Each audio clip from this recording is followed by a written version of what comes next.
मैं मंटो, सादत हसन मंटो। मुझे याद है लड़कपन का वो वाकया जब अमृतसर में एक शोबेबाज ने लोगों को आग पर चलने का चैलेंज दे रखा। ये जो एक आर्ट फॉर्म है, जो वर्चुअल थिएटर जिसको मैं बोलूंगा, ये एक मिक्सचर है। ये थिएटर का और स्क्रीन का मिक्सचर है।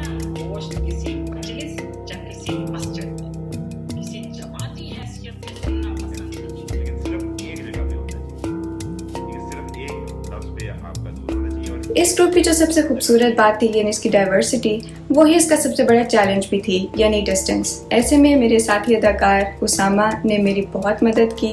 वो अपना सीन रिकॉर्ड करके मुझे भेजते, मैं उनके बोले हुए डायलॉग्स के सेकंड्स को नोट करती, फिर उनके दिए हुए पॉज के सेकंड्स को नोट करती और उन सेकंड्स में अपने डायलॉग को फिट करके रिहर्सल करती। मंटो साहब हल्का बाब ज़ौक़ की रुकनियत के काम पर दस्तखत कर दें। यहाँ थिएटर में दूसरे एक्टर्स की मौजूदगी के साथ साथ स्टेज का अपना एक अलग माहौल होता है जो एक्टर की परफॉर्मेंस में बेहद मदद करता है, लेकिन कैमरे के सामने आपको सिचुएशंस खुद विजुलाइज करनी पड़ती हैं।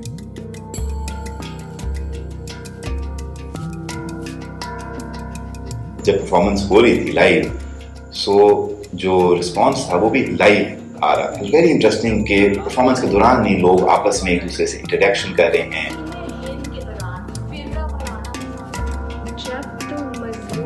एक कन्वेंशनल थिएटर में एट ए टाइम आप 400, 500, 600 बंदे तक आप पहुंच सकते हो।